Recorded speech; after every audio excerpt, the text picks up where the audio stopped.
내년이 종교개혁 500주년이라 그래서 기독교계에서는 행사들을 많이 준비하는 줄 압니다. 그러니 올해가 종교개혁 499주년이 되는 해가 됩니다. 1517년 10월 31일 독일의 비텐베르크 신학교이면서 교회였습니다. 거기 교수이며 목사였던 마틴 루터라고 하는 젊은 선생이 수업이 끝나고 해가 질 즈음에 자기 학교 앞 정문 옆에 95개에 달하는 논제 상의거리를 붙입니다. 95개 조항이라 부릅니다. 내용의 핵심은 본인이 종교개혁을 일으키겠다 이런 것이 아니라, 내가 신학교 선생인데 내가 성경을 자꾸 연구하면서 나도 의문이 생기는 게 있으니까 저녁에 수업이 마쳐지면은 누구든지 내 사무실에 와서 내가 이렇게 스스로 궁금해하고 있는 95개 조항과 관련되어진 것을 서로 같이 상의하자. 그렇게 해서 95개 조항의 기독교와 교회의 의문, 그때의 교회는 가톨릭 하나였으니까 교회의 의문에 대해서 같이 대화해보자 하는 그런 벽보, 우리로 말하면 대자보를 붙였습니다. 그 물음 안에는 바로 이 루터의 복음을 향한 깊은 갈망이 있었습니다. 가슴 답답함, 교회를 다녀도 왜 이렇게 가슴이 답답하지 않은 그 가슴 답답함이 목사 루터에게 있었던 것입니다. 1517년 10월 31일 그 밤은 캄캄하고 어둡던 중세의 교회의 어둠의 장막을 활짝 걷어젖히고 복음의 빛난 빛을 받아들이는 영광의 밤이 되었습니다. 종교개혁이 시작되었기 때문입니다. 한 사람 루터의 마음 안에서 출발되어진 하나님의 놀라운 은혜의 부어주심이었습니다. 그런 일이 1500년 전에도 있었습니다. 이스라엘의 아주 유명한 젊은 학자였던 사울이라고 하는 신학교 선생의 마음에 오직 의인은 믿음으로만 산다는 진리를 하나님이 깨닫게 해 주셨기 때문입니다. 그가 남긴 성경이 로마서고, 바로 마틴 루터는 그 로마서를 묵상하는 가운데 그동안 교회가 가르쳤던 진리와 너무도 다른 것 같은 교리를 확인하게 되었습니다. 루터의 마음을 불질렀던 복음이 1500년 전, 루터 시절에 1500년 전이니까 지금부터는 2000년 전이겠죠? 2000년 전 한 청년, 사울이라는 청년의 가슴을 불질렀던 바로 그 동일한 복음이었습니다. 복음은 무엇이냐 하면 새로운 것을 발견한 어떤 물체가 아니라 복음은 어떤 소리입니다. 복음, 기쁜 소리. 아니, 사람이 잘한다, 칭찬하는 소리만 가지고 됩니까? 돈을 줘야지, 선물을 줘야지, 이렇게 물건을 줘야지, 이렇게 생각할 수 있어요. 그런데 복음은 그런 물건이나 그런 형체가 아니라 소리입니다.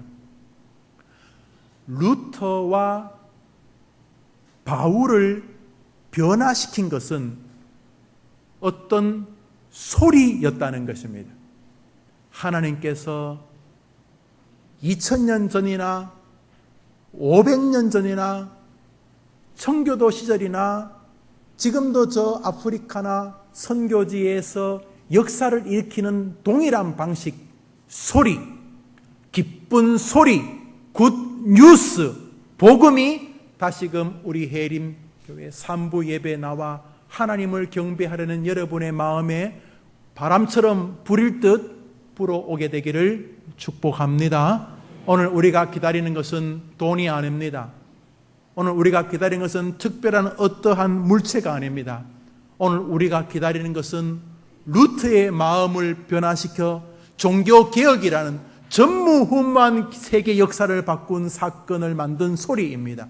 오늘 우리가 기다리는 것은 한 율법학자의 생을 완전히 바꾸며 기독교 역사를 완전히 바꾸었던 로마서의 저자 바울의 마음을 움직였던 바로 그 소리입니다. 귀 있는 자는 오늘 그 소리를 듣게 되기를 축원합니다. 오늘 저는 세상의 교회와 기독교, 복음이 무엇인가를 아름답게 설명해 주었던 루터와 바울 같은 신앙의 선배들이 복음을 듣게 되었던 과정과 그 결과에 대해서 말씀을 드리려고 합니다. 그것은 여러분들 대부분이 그 소리를 듣고 사시면서 그 소리의 메아리 안에 있을 것이라고 믿지만은 혹여나 그 소리가 이제는 더 이상 들려지지 않거나 그 소리를 들어보지 못하면서 교회 생활하신 분이 계시면 바로 그분을 향해서 오늘 하나님이 저를 보내신 줄 알고 설교하려 합니다. 복음의 소리를 듣고 있던 분들에겐 더 힘있는 소리로 증폭되는 시간이 되기를 바라고, 복음의 소리, 굿뉴스가 무엇인지 가물가물해서 한 번도 그런 소리를 들어보지 못하고 그런 소리가 있다고 하더라고 하는 이야기만 들었던 분이거나, 교회는 열심히 비는 것이고 헌금하면 헌금하는 것이고 식당에서 봉사하는 것이고 애들 가르치는 것이고 교회에서 열심히 일하는 것이고 이런 식으로 교회 생활을 하시는 것이 훌륭한 기독교 방식이라고 믿었던 분들이 계신다면 그런 것들도 귀하지만은 진짜 기독교 소리가 들려지는 아침 되기를 축복합니다. 이들은 어떻게 복음의 소리를 듣게 되었는가? 그들이 복음의 소리를 듣는데 아주 중요한 동인이 좀 있었던 것으로 보입니다. 어느 날 마틴 루터는 자기 친구와 함께 길을 걸어가는데 갑자기 소나기가 왔습니다. 그래서 친구와 함께 나무 밑으로 막 숨으려고 하는데 천둥이 치고 번개가 치면서 번개가 옆에 있는 친구를 때렸습니다. 친구가 그 자리에서 즉사했습니다. 몇 분 전까지, 아니 몇 초 전까지 같이 얘기하던 친구가 번개에 맞아서 그 자리에서 죽는 것을 보면서 루터는 너무너무 큰 충격을 받습니다. 루터의 기록이나 루터가 한 설교들을 속에서 이 이야기가 굉장히 자주 나옵니다.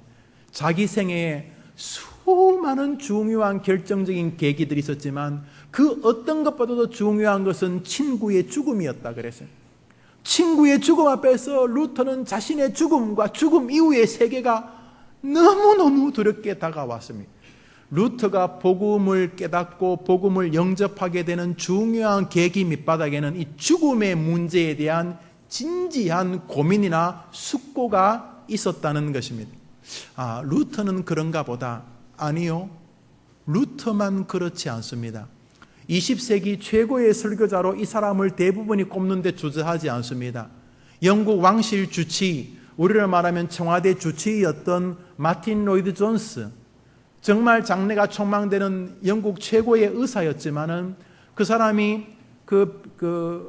왕실에 있는 사람들, 임금이나 또는 신하들이나 왕실에 근무하는 직원이나 그 사람들의 병원 기록을 계속 이렇게 보는 동안 그들의 병의 중심에는 전부 다 마음의 염려와 근심, 걱정이 있다는 것을 보았습니다.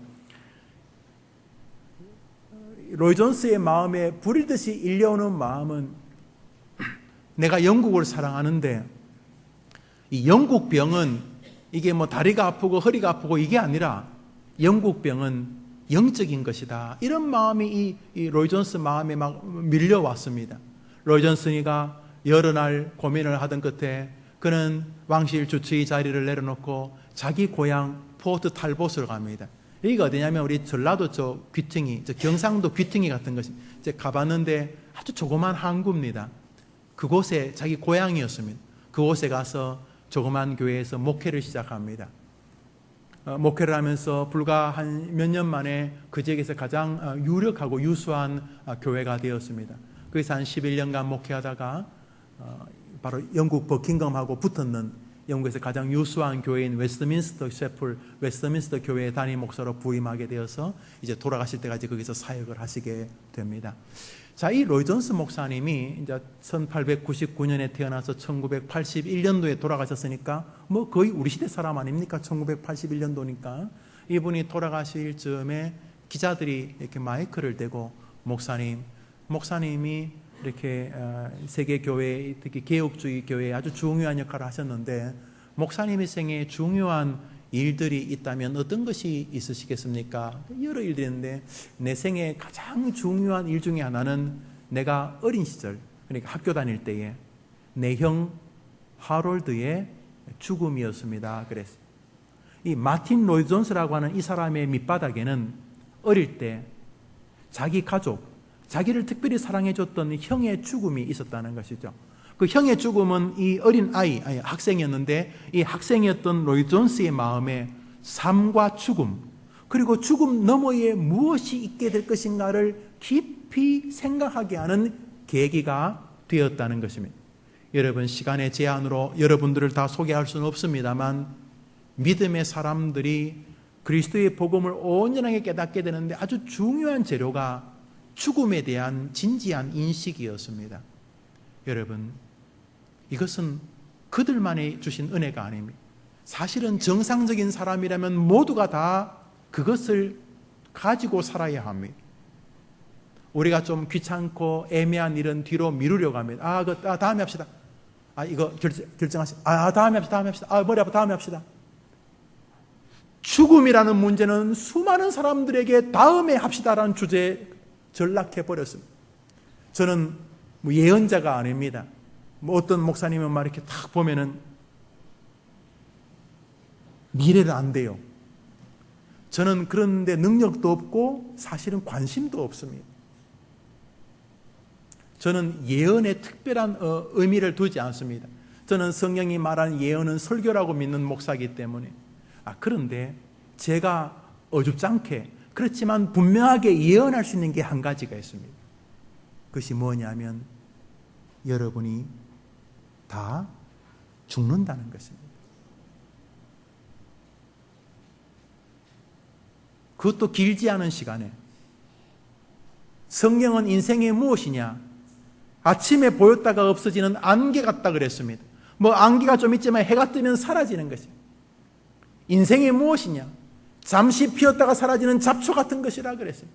하나님에게 시간은 영원입니다. 5,000년, 1만 년, 수백만 년 이런 게 아니라 주님에게 시간은 작은 창조물일 뿐입니다. 영원이라는 것입니다. 그 영원에 비하면 우리 인생의 7, 80은 조족지열입니다.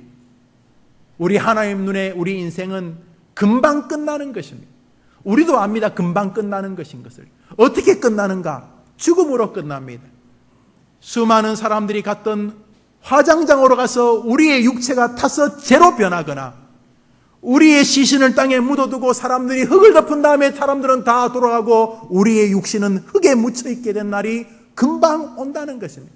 성경은 한 번 죽는 것은 하나님이 정하신 것이라고 분명히 말하고 있습니다. 마틴 루터가 종교성이 특별히 예민하거나 로이 존스가 특별히 예민한 것이 아니라 그들은 정직한 사람이었습니다. 죽는구나. 이렇게 갑자기 죽음이 왔을 때 나는 어떻게 될 것인가? 그리고 죽음 너머에는 무엇이 있게 될 것인가? 성경이 그렇게 죽음 너머의 세계를 이렇게 많이 말하는데 우리 예수님도 죽음 때문에 우리를 이 땅에 오신 것인데 우리의 죽음 너머의 문제 때문에 오신 것인데 과연 나는 죽음 뒤에 어떻게 될 것인가? 놀랍게도 성경은 죽음을 상고하고 죽음을 돌아보라고 권유하고 있습니다. 어리석은 자의 마음은 연락하는 곳에 있으나 지혜자의 마음은 장례식장에 있느니라. 어리석은 자는 오늘 재밌고 내일 즐겁고 이런 데 있지만 지혜자의 마음은 죽음에 있다는 것입니다. 마틴 루터에게 친구의 죽음이 그의 인생에 굉장히 중요한 인생의 계기가 되었고, 로이드 존스에게 형의 죽음이 그랬던 것처럼 오늘 저자 바울에게도 죽음과 죽음 너머의 세계, 성경이 말하는 한 번 죽는 것은 사람에게 하나님이 정하신 것이요 그 후에는 심판이 있으리라 하는 그 심판, 그 죽음 너머에 무슨 일이 벌어지게 될 것인가. 오늘이 지나고 이제 아침이 지나 점심때가 지나고 이제 오늘 저녁이 지나고 내일 아침이 올 텐데, 그런 것처럼 우리의 삶이 끝나고 주님 앞에 내가 섰을 때에 어떤 일이 벌어지게 될 것인가. 바울에게도 이 죽음의 문제는 심각한 문제였습니다. 그래서 바울은 오늘 성경에서 하나님의 심판 아래 설 것이라고 말했고, 로마서 14장에서 우리가 다 하나님의 심판대 앞에 서리라고 말했던 것입니다. 히브리서 저자는 한 번 죽는 것은 하나님이 정하신 것이요 그 외에는 심판이 있다고 고백했습니다. 주님이 사랑하셨던 제자로 불리우는 요한의 말을 한번 읽어보겠습니다. 읽읍시다. 시작. 이로써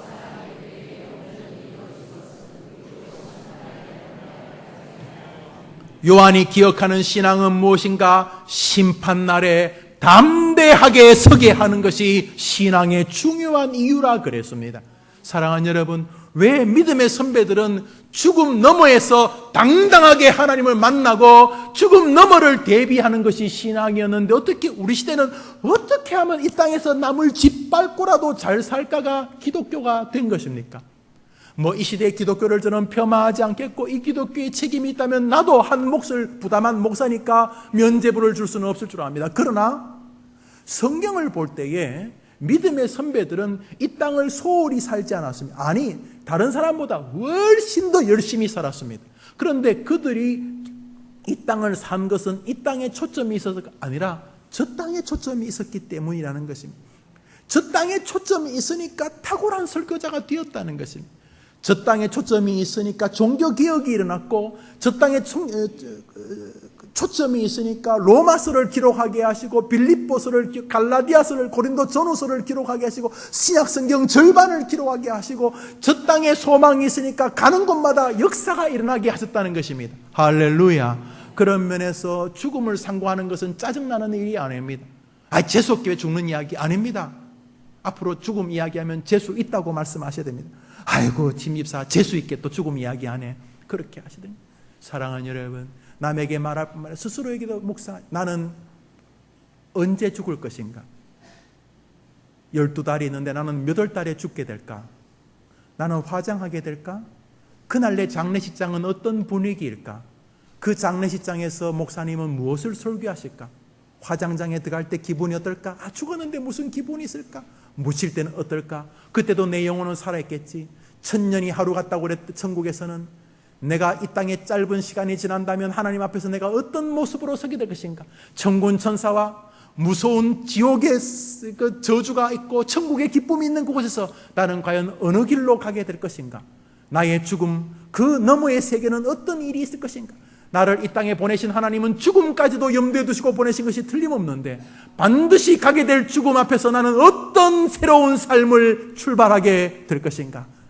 이렇게 죽음을 묵상하는 일은 루터나 로이 존스나 바울이나 여러분이 존경하는 모든 신앙인들이 가졌던 훌륭한 신앙의 자세였다는 것입니다. 우선 바울은 자신의 그 죽음과 심판을 해결하는 길로 율법을 붙잡았습니다. 율법이라고 하는 것은 모세가 전해준 5계명, 다시 모세 5경이라고 하는 창세기, 출애굽기, 레위기, 민수기, 신명기를 말하기도 하고, 그것을 줄여서 10계명이라고 말하기도 하는데, 정확히 말하면 이 이스라엘 사람들에게 율법이라는 것은 구약 성경에서 하나님이 하라, 내 부모를 공경하라, 뭐 하라 이게 284개입니다. 284개 되는 하라는 말과 365개 되는 하지 말라, 이건 하지 말라, 이건 하지 말라, 이렇게 약 613개, 613이라고 하는 이 600개가 넘는 하라는 것과 하지 말라는 것을 지키는 것을 율법을 지킨다고 하면, 그것을 지키면 이 땅에서 저 땅에서 저주를 받지 않는 천국에 도달한다는 것이 유대인들의 의식이었습니다. 그래서 지금도 유대인들은 그것을 열심히 지키려고 합니다. 이제 613개가 전부는 아닙니다. 613개가 뼈다귀고, 여기서부터 좀 파생이 되어서 미드라시가 더 많습니다. 그러나 중요한 것은 이 구약에서 뭐뭐 하라, 뭐뭐 하지 말라 하는 이 613개가 기본적으로 율법이었습니다. 이제 바울은 그것을 계속 지켜가면서 천국을 향해 가려고 마음을 먹었습니다. 그것을 잘 지키면 구원에 도달할 것이라고 생각을 했습니다. 그는 참 성실한 율법학자였습니다. 지금으로 말하면 우리나라 서울대학에는 종교학과는 있지만 기독교학과는 없는데, 우리가 바울이 누구냐면 서울대학교 기독교학과 교수라 생각하시면 됩니다.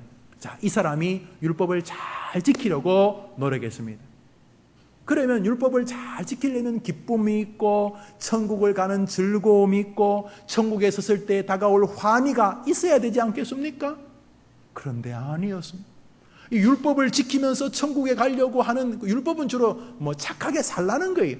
이렇게 하라 저렇게 하라. 주로 율법은 행위와 관련이 많았습니다. 이렇게 하라 저렇게 하니까 율법은 정말 이 사람은 우리로 말하면 모범 시민입니다. 모범 시민. 법 없이도 살 수 있는, 남에게 조금도 해코지를 하지 않는, 손해를 보면 자기가 손해보는 이런 스타일이 이 율법을 지키는 것이 정말 성실하게 그렇게 율법을 지켰으면 감격과 기쁨과 행복과 신앙 안에 있는 그런 환희가 있어야 될 텐데 아니었습니다. 율법을 지키면 지킬수록 바울의 마음은 무거운 짐에 눌리게 되었습니다. 말 그대로 평화가 없었습니다. 율법의 기능을 성경은 이렇게 말합니다. 한번 읽어봅시다. 시작.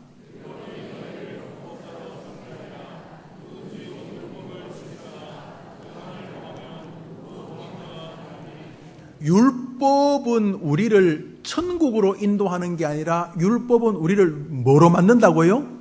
범죄자로 만든다는 거예요. 누구든지 율법을 지키다가 613개 중에 그 중에 한 개라도 못 지키면 모든 것을 못 지키는 저주의 사람이 된다고 하니, 이 613가지를 이 땅에서 완전하게 지킬 수 있는 사람이 없다는 것을 결국은 바울도 깨닫게 되었습니다. 그는 율법을 따르고 율법을 준행하고 율법을 연구하고 율법을 통해서 천국에 가려고, 말 그대로 착하게 살아서 천국 가려고, 구약에서 하라는 말 하지 말라는 말 끝까지 지켜서 천국 가려고 노력했는데 그 결과 갈 수 없다는 것을 깨달았습니다. 그가 내린 율법의 기능은 바로 그것이었습니다. 읽어봅시다. 시작. 율법의 기능은 뭐냐 하면 사람을 천국으로 데려가는 게 아니라, 이야, 나는 진짜 인간 안 되는구나. 내가 무슨 목사냐? 내가 무슨 장로고 집사냐? 야, 저 짐승인 나보다 더 거룩할지 모르겠다. 율법은 사람을 죄인이라는 사실을 깨닫게 하는 것이지, 율법을 통해서 구원에 도달할 사람은 없다는 사실을 깨닫게 되면, 그래서 바울이 쓰는 말이 법정 용어 기소입니다. 여러분 재판을 받아보셨습니까? 우선 법원에 가보셨어요? 여러분은 착하니까 안 갔지요? 저는 재판을 받아봤어요. 제가 이렇게 죄인이 돼가지고요, 우리 주여 그러시는데 다 우리 해림교회와 상관이 있어요. 여러 해 전이죠. 우리 교회 가끔 나오시는 할아버님, 그때도 80이 너무 가까이 되셨는 어르신인데, 어느 날 저를 찾아왔어요. 밤에 목사님 좀 살려주세요. 그래서 어르신 무슨 일이세요? 그랬더니 아파트에서 조그만 이렇게 8평짜리 아파트에 사시는데 아파트에서 나를 나가라고 경고장이 붙었어요. 아니 왜 할아버님 왜 나가라 그래요? 그러니까 나쁜 놈들이 날 나가라 그런다고. 그래서 이제 소장님, 그 아파트 소장님하고 알아보고 하니까 내용은 주변 분들이 그 어르신이 사는 아파트에서 너무나 악취가 나서 도저히 안 되니까 이제 주민들이 주변 사람들 때문에 나가라 뭐 그런 논리였다는 거예요. 그래서 제가 청소하시면 되지 않습니까? 그러니까 그 할아버님이 주저하시면서 그런데 그게 조금 어렵습니다 그러더라고요. 그래서 제가 하루 날 잡아서 우리 교육자들에게, 그때 제가 본인에게 거짓말을 했는데, 제 생각에는 8평 아파트 우리 교육자 그때 한 10명 중 갔는데 10명이 청소하면 한 2시간이나 3시간이면 8평 아파트 뭐 할 줄 알았어요. 그래서 내가 교육자들에게 월요일날 쉬시는데 제가 점심 맛있는 거 사겠다고 하고 교역자들을 이제 봉고차에 같이 타서 이제 갔어요. 세상에. 여러분 안 믿을 거예요. 그 아파트에서 자전거가 이게 핸들이 없는 자전거가 8대, 신발이 한 200켤레, 가방이 뭐 한 50개, 이불이 한 수십 채, 뭐 이런 정도가 아니라 이거리 아니나 아마 우리 교회 비품 다 모아도 그 집보다 적을 것 같아요. 끝도 없이 나오는 거예요. 뒤에 보니까 그 베란다에 비둘기가 와가지고 아주 그냥 자기들 나라를 만들어 놨더라고요. 그런데 어른이 짐이 쌓여져 있어가지고 베란다까지 갈 수가 없어요. 그 어른이 방이 방 하나 겸 거실 겸 이렇게 부엌이 있었는데 모든 방에 짐이 꽉 차 있어가지고 그 복도에 이렇게 다리도 펼 수 없고 약간 웅크려서 주무실 공간만 있고 나머지는 다 짐이었어요. 지금 생각해도 감격스러운데 우리 교역자들이 저녁 8시까지 짐을 꺼내고 정리하고 해서 점심 먹고 어디 바람 쐬자고 하는 말이 거짓말이 되었어요. 그래서 집에 있는 짐을 다 끌어내고 제가 앞집 뒷집 다니면서 양해를 구하고 비둘기 똥은 어떤 교역자 한 분이 목사님 저 비둘기 똥이 늪입니다. 늪. 발대가면 쑥 빠져요. 막 우스갯소리로. 그래서 청소를 하고 비둘기 똥 뭐 하여튼 너무너무 이렇게 오래된 못 쓰는 짐들 정말 대한민국에 있는 거의 모든 물건이 다 나왔어요. 뭐 여자 이렇게 그 굽 높은 신발부터 시작해서 하여튼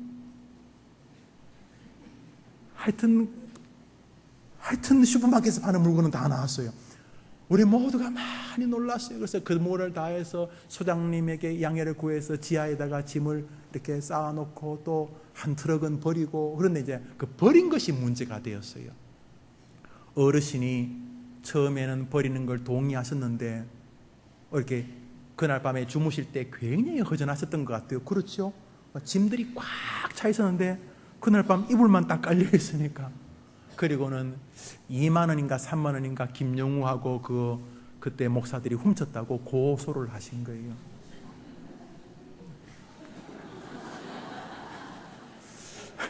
그래서 김영우 외에 악당 9명에서 10명을 고소해서 우리 교육자들 대표로 저하고 그때 경로부를 담당하시는 목사님 두 사람이 이제 법정에 몇 번 갔어요. 물론 무죄였죠. 무죄뿐만 아니라 도리어 판사님께서 그 어른을 이제 꾸중하시는 그런 것이 되었어요.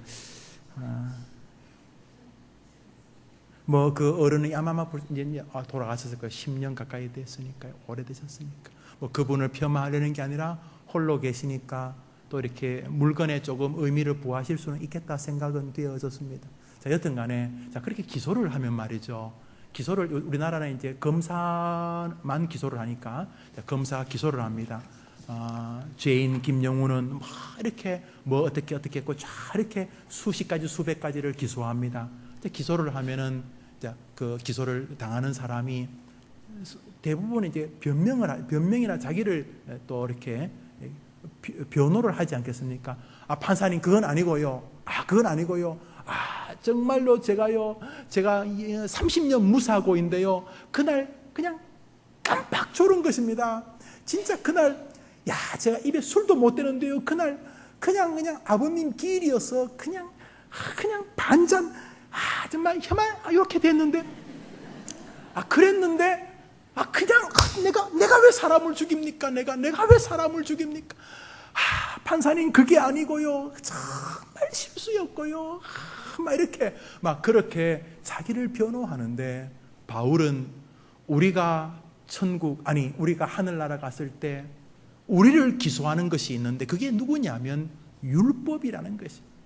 율법이 우리를 하나님 앞에 세워놓고 우리의 지나간 몸과 마음과 육체와 생각과 우리가 지었던 모든 죄들을 쫙 기소하는데 그 중에 어떤 사람도 하나님 앞에서 그건 아니고요 라고 아무도 말을 못한다는 것입니다. 오늘 19절에 뭐랍니까? 모든 사람이 입을 막고 율법이 우리의 죄를 쫙 까발릴 때에 누구도 하나님 앞에서 그건 아니고요. 내가 그래도 충성한 목사였고요. 내가 집사였고 내가 교회에 헌신했고요. 내가 장로였고요. 아무도 하나님 앞에서 말을 낼 수가 없는, 너무도 완벽하게 율법은 우리의 모든 지나간 죄들을 쫙 기소한다는 것입니다. 바울은 그 장면을 본 것입니다. 자기가 율법을 지키려고 노력하고 애썼지만 그 지키는 것 안에도 있었던 교만과 가증스러움과 위선과 후회와 한탄과 감격스럽지 못함과 절망과 이런 모든 몸과 마음의 죄들이 하나님 앞에서 율법이 쫙 고소하는 장면을 본 것입니다. 율법이 자신을 구원할 수 없다는 사실을 그가 깨달았던 것입니다. 마틴 루터도 마찬가지였습니다. 자기가 신학교 선생이고 목사지만 그때 교회가 가르치는 진리는 아무래도 이상했습니다. 구원을 받으려면 성 베드로 성당을 짓는데 면죄부를 사기 위해서 돈을 내면 천국 간다, 지옥에 있는 사람이 연옥에 있는 사람이 천국 간다, 이런 교리들이 도대체 성경 어디에 나오는 것인가? 어디에 나오는 것인가? 이 루터가 성경을 읽고 하다가 만난 것이 로마서였습니다. 로마서를 수백 번 읽습니다. 아무리 로마서를 읽어도 예수님 밖에는 구원의 길이 없다고 말하는 것 같은데 뭔지는 잘 모르겠고, 그래서 이 루터가 이 마음의 괴로움, 자기에게 이 구원의 기쁨을 누가 줄 수 있으면 좋겠다고 하고 붙든 것이 바로 율법이었습니다. 루터식 율법, 뭐요? 정직하고 착하고 의롭게 성경에서 하지 말라고 하는 듯한 것은 하지 않고 성경에서 하라고 할 것 같은 것은 하려고 했습니다.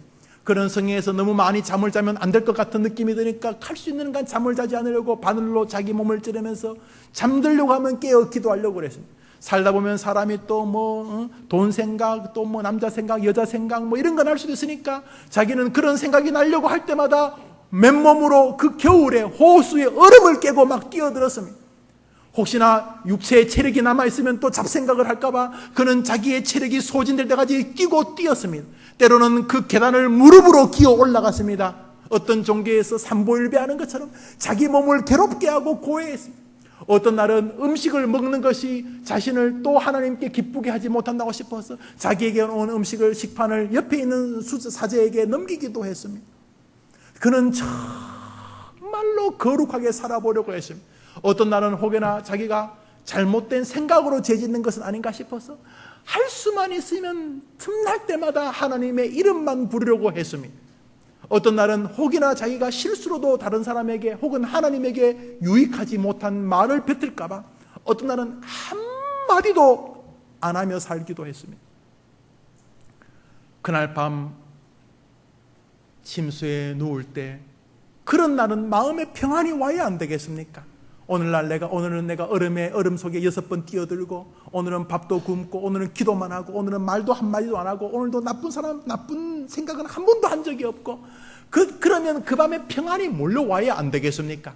그래서 그날 밤에 루터가 가만히 누워서 하나님, 오늘은 내가 구원 백성답게 살았습니다 라고 하면서 기뻐하려고 하는 순간 구원이 네가 그렇게 산다고 되는 값싼 것이냐 이 교만한 놈아 하는 것이 들리는 것 같았습니다. 자기 마음에. 나는 내가 의롭게 산 것을 자랑하는 인간이구나. 이야, 오늘 하루 완전히 망쳤구나. 이러니까 이 루터 역시 마음의 평안이 없었습니다. 이렇게 바울이나 루터나 마음의 평안이 없던 어느 날 그들의 생에 변화가 다가왔습니다. 하루는 바울이 길을 걸어가고 있었습니다. 그날도 율법을 잘 지키려고 하나님을 모욕하는 사람들을 잡으러 가는 날이었습니다. 하나님을 모욕하는 사람들을 잡으면 하나님이 기뻐하실 것이라는 것입니다.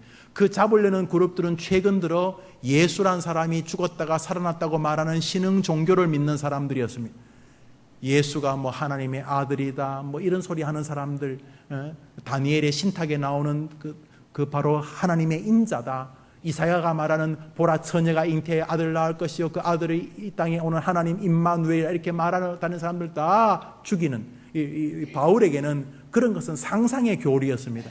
주님이 마지막 날 재림하시면 된다는 것이지 무슨 구세주가 온다 이런 말은 믿지 않았습니다. 자기 나름대로 율법을 잘 지키겠다고 길을 가다가 그 빛을 보게 됩니다.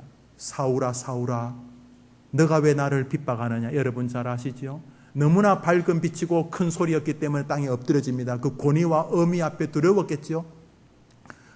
땅이 진동했다니까 지진 나면 사람들이 땅에 엎드려서 얼마나 무서웠을까. 웅크리고 있을 때 소리가 납니다. 사울아 사울아 너가 왜 나를 핍박하느냐. 사울이 외칩니다. 주여 누구시오니까. 그때 하늘에서 이 청년 신학생 이 목사의 마음을 바꾸는 한 음성이 들립니다.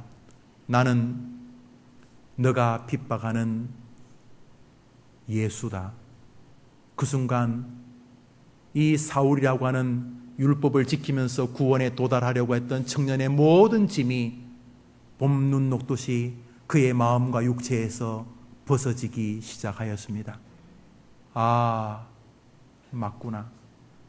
하나님이 이 세상을 이처럼 사랑하사 독생자를 주셨으니 하나님의 크신 사랑 하나님이 세상을 이처럼 사랑하사 독생자를 주셨으니 하나님의 그 큰 사랑. 이 청년 천국 가려고 그렇게 밥 굶고 노력하고 죄 안 지려고 애쓰고 애를 쓰면서 살아도 마음의 평강과 위로가 없던 이 청년의 마음에 하나님이 도저히 구원받을 수 없는 인간을 위하여 나 사울을 위하여 내 죄를 대신 짊어지도록 구세주를 보내어 주신 것이 맞구나. 이 청년은 똑똑했습니다. 구약 성경을 꿰뚫고 있었습니다. 대속의 제사가 뭔지 알았습니다. 레위기가 이 바울의 전공이었으니까요. 지금 제가 사울과 바울을 같이 씁니다. 같은 사람입니다. 예수를 알기 전에 자기 율법으로 살던 사람을 사울이라고 부르고 예수님의 십자가를 깨닫고 구원은 예수님 때문에 얻는 것이라고 이 무작정 믿게 된 사람을 바울이라고 말하는 것입니다. 바울은 모든 율법의 짐을 내려놓습니다. 그는 말합니다. 예수님이 나의 죄값을 지불하여 주셨습니다.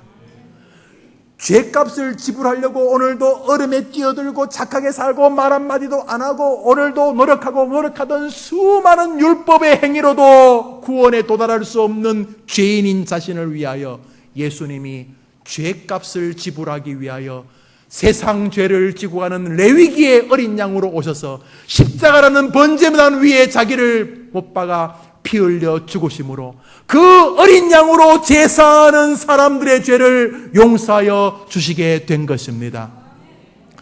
이것이 루터가 고백한 것입니다. 루터는 어느 날 성경을 읽는 중에 예수 그리스도가 십자가에서 죽은 것을 믿느냐라는 음성을 듣습니다. 신학교 선생이었다니까요. 목사였습니다. 로마서를 읽는 동안 하나님이 너는 나의 독생자 예수가 너가 구원받을 수 없는 인간이기에 너의 죄값을 해결하기 위한 유일한 길로서 너를 위하여 나 하나님이 예수를 죽였다는 것을 믿기는 하느냐라고 묻는 음성을 듣습니다. 성경을 읽을 때였습니다. 수백 번 읽었던 이야기입니다.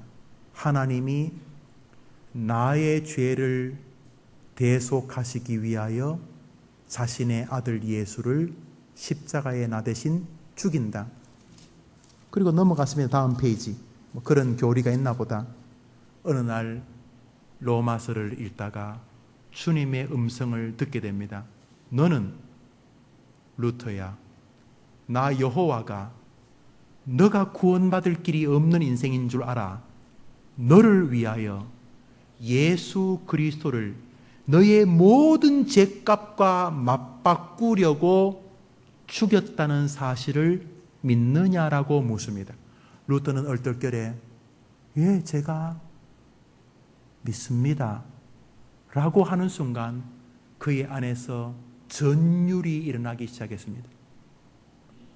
그를 짊어지고 있던 모든 구속의 율법이 끈이 끊어진 밧줄처럼 풀리는 것을 경험했기 때문입니다. 한번 따라합시다.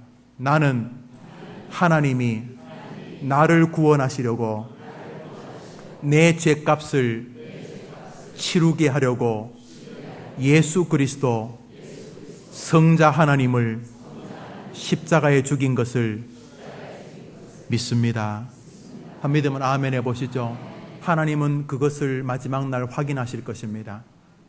믿는 척했지 길이 없습니다. 여러분, 믿는데 무슨 특별한 애씀이 필요하다는 것입니까?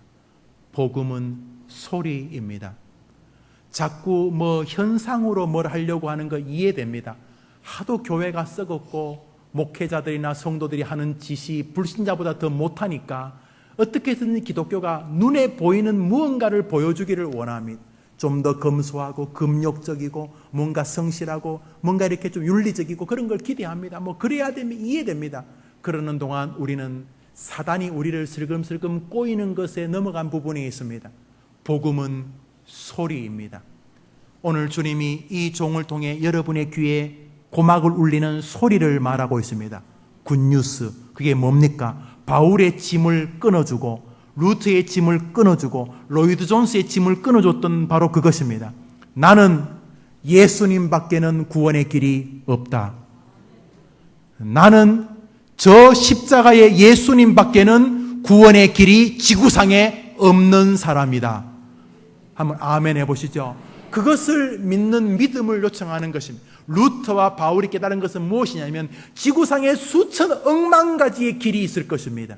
그러나 지구상에 있는 그 어떤 길로도 나를 저 영원한 천국의 하나님 앞에 영광의 자리에 세울 방법은 없다는 고백을 그들이 드렸던 것입니다. 우리 한마디 더 따라할까요? 세상에 나를 저 영원한 천국에 세우는 길은 지구상에는 영원히 없다. 여러분 한번 합시다. 없다. 한번 합시다. 없다. 우리 한번 더 크게 합니다. 나를 구원할 방법은 온 세상에는 없다. 한번 더 없다. 없다. 여러분, 이 없다가 강해야 되는 것입니다. 안 되는 것입니다. 착하게 사는 걸 제가 격려합니다만 착하게 사시다가 반드시 지옥 가십니다. 다른 종교, 다른 종교도 고급 종교입니다. 죄송합니다만 성경은 없다 그랬습니다. 없습니다. 율법도 안 됩니다. 천하 만민에게 구원 얻을 다른 방법을 주신 적이 없습니다. 그런데 루터와 칼빈은 그동안 있다고 생각을 했습니다. 그래서 말했죠. 정욕이 떠오를까봐 얼음물에 뛰어들고 육신의 욕정이나 욕망이 생길까봐 자기 것을 남에게 부지런히 주고 밥도 금식하고 말도 안 하고 그렇게 살았습니다. 구원에 도달하려고 저 천국의 기쁨을 누려보려고 정말로 노력했습니다. 루터와 칼빈 그리고 이 바울이 경험한 것은 한 가지입니다. 지구상에 나를 구원할 방법은 뭐라고요? 한번 따라합시다. 없다. 여러분, 이것이 기독교인들입니다. 오직 한 가지만 있습니다. 하나님이 예수 그리스도를 여러분에게 주신 그 방법인 것입니다. 그러므로 주님은 여러분에게 한 가지를 요구하십니다. 믿음입니다. 어렵지 않습니다. 없다고 했는데 한 가지 길이 있습니다.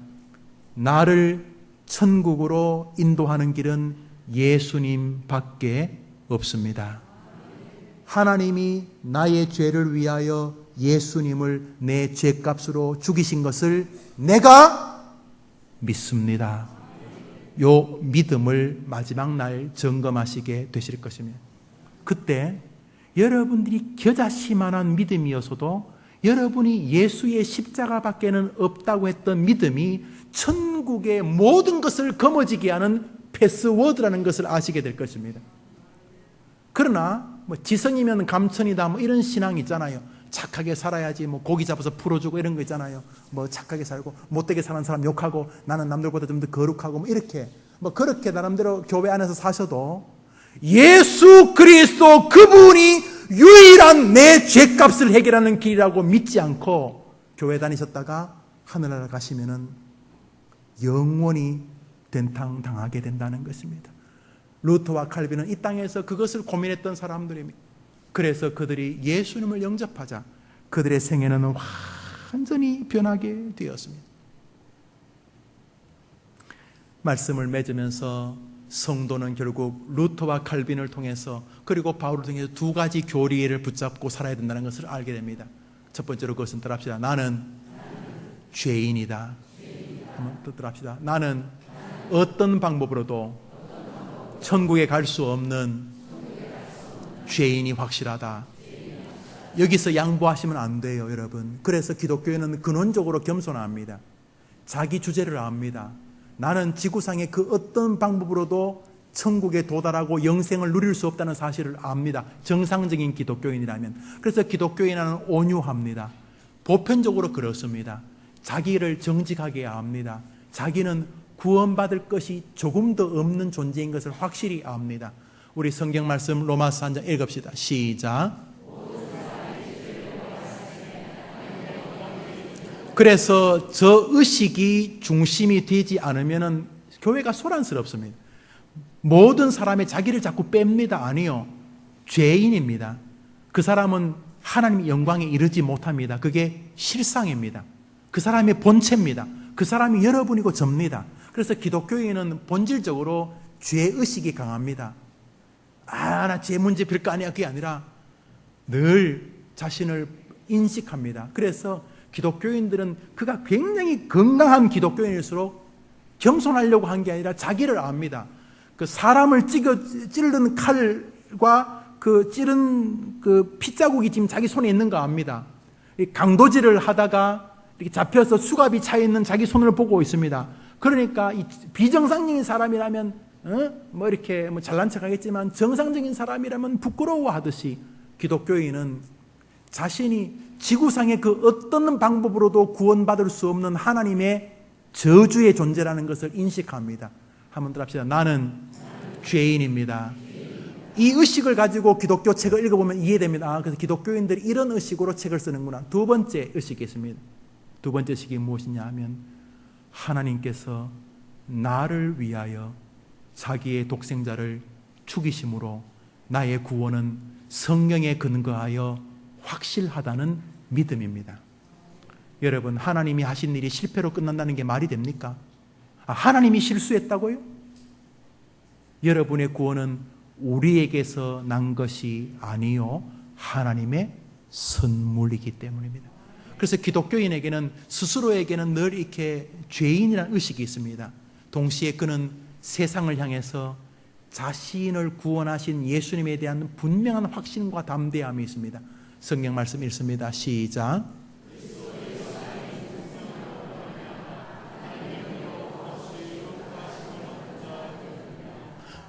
모든 사람이 죄를 범하였으며 하나님의 영광에 이르지 못하더니 그리스도 예수 안에 있는 속량으로 말미암아 하나님의 은혜로 값없이 나는 의롭다 하심을 얻은 자 되었느니라.